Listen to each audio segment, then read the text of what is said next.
आप अपना भविष्य नहीं बदल सकते हैं, पर आप अपनी आदतें बदल सकते हैं। और निश्चित रूप से आपकी आदत आपका भविष्य बदल देगा। क्या बोले कि आप अपना भविष्य तो नहीं बदल सकते हैं, लेकिन आपकी आदतें बदल सकता है। और एक न दिन यही आपकी आदतें एक निश्चित रूप से आपकी भविष्य बदल देगी। तो आज हम लेकर आए इन्वायरमेंट से जुड़े महत्वपूर्ण प्रश्नों को जो सभी परीक्षाओं में इंपॉर्टेंट है। यहाँ पे सबसे पहले किसी नदी के प्रदूषण स्तर की माप की जाती है। तो किसी भी नदी का प्रदूषण स्तर की माप बीओडी के द्वारा होता है। और बीओडी का मतलब होता है biological oxygen demand. Biological oxygen demand BOD का मतलब होता है किसी भी नदी में प्रदूषण, जल का कितना प्रदूषण है उसको मापा जाता है बीओडी के द्वारा, बायोलॉजिकल ऑक्सीजन डिमांड के द्वारा। पौधे में जल का अधिग्रहण किसके द्वारा होता है? तो पौधों में जो नीचे में जो जड़ के पास जो जल होता है उसको पूरा पौधे के अंग तक फैलाने का काम करता है जाइलम।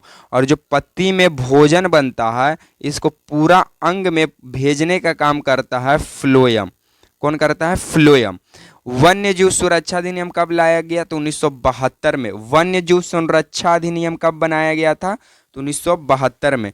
वन संरक्षण अधिनियम कब लगा? तो 1980 में लाया गया। वन संरक्षण अधिनियम कब लाया गया? 1980 में। वन संरक्षण का मतलब होता है वनों को बचाना, वनों को बचाना, ये होता है वन संरक्षण। पर्यावरण सुरक्षा अधिनियम कब बनाया गया था? तो 1986 में। पर्यावरण सुरक्षा अधिनियम कब बनाया गया था? 1986 में। ये पेपर में क्वेश्चन पूछ चुका है। जल संरक्षण एवं प्रदूषण नियंत्रण अधिनियम कब बनाया गया? तो 1974 में। जल संरक्षण यानी जल को बचाना है एवं प्रदूषण पर नियंत्रण पाने के लिए कब अधिनियम बनाया गया? तो 1974 में। चलिए आगे हम लोग बढ़ते हैं। आगे बोलता है क्या कि पर्यावरण की सुरक्षा मूल कर्तव्य यानी फंडामेंटल ड्यूटीज, इसका उल्लेख किस आर्टिकल में एवं संविधान के किस संशोधन के अंतर्गत से जुड़ा हुआ है? तो आर्टिकल नंबर 51 और 42वां संविधान संशोधन। आर्टिकल नंबर 51 ए और 42वां संविधान संशोधन। भारतीय वन प्रबंधन संस्थान कहाँ पर स्थित है? तब भोपाल में। भारतीय वन प्रबंधन संस्थान कहाँ है? भोपाल में। वन अनुसंधान संस्थान कहाँ है? देहरादून। वन अनुसंधान संस्थान कहाँ स्थित है? देहरादून। वर्षा वन अनुसंधान संस्थान कहाँ पर स्थित है? जोरहाट असम में है। चलिए हम लोग आगे बढ़ते हैं।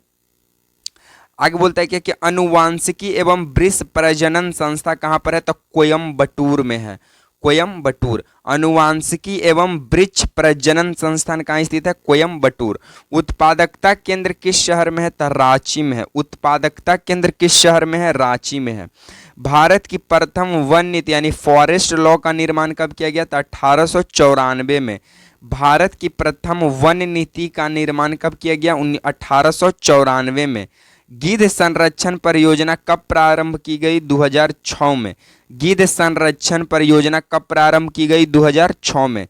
गोंड संरक्षण परियोजना कब शुरू किया गया? 1987 में। गोंड संरक्षण परियोजना कब शुरू किया गया? 1987 में। कछुआ संरक्षण परियोजना कब शुरू किया गया? 1975 में। कछुआ संरक्षण परियोजना किस वर्ष शुरू किया गया? 1975 में। चलिए आगे बढ़ते हैं। आगे बोलता है बाघ संरक्षण परियोजना कब प्रारंभ किया गया? तो 1973 में। MVV ये पूछ चुका है। बाघ संरक्षण परियोजना कब प्रारंभ किया गया? 1973 में।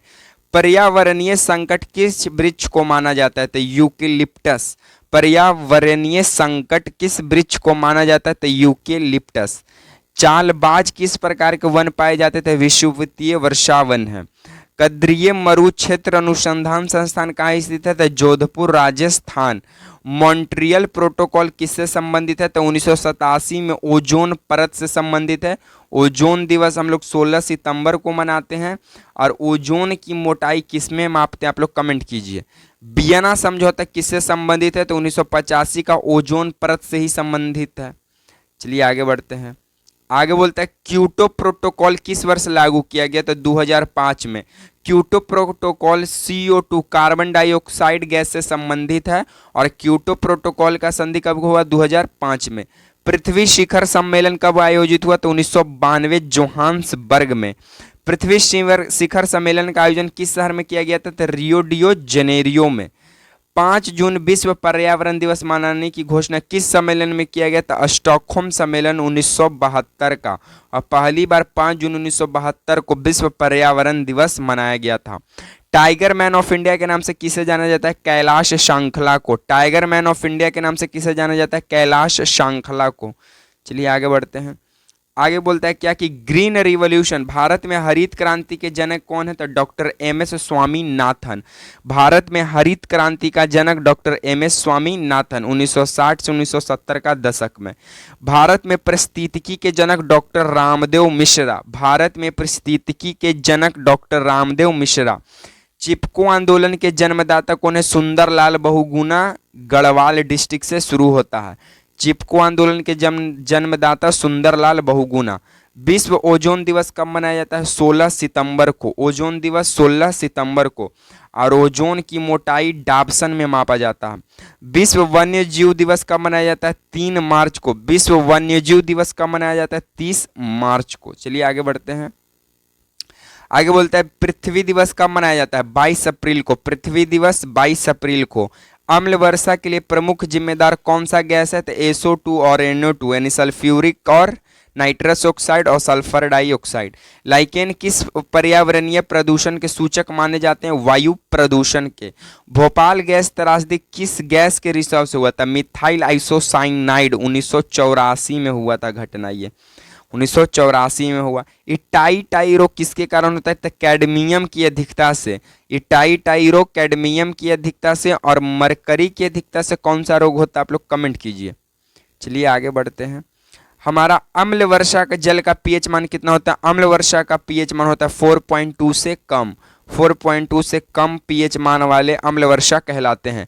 कौन सा रसायन आम को पकाने में? तो कैल्शियम कार्बाइड। कौन सा रसायन आम को पकाने में प्रयोग होता है? Calcium carbide.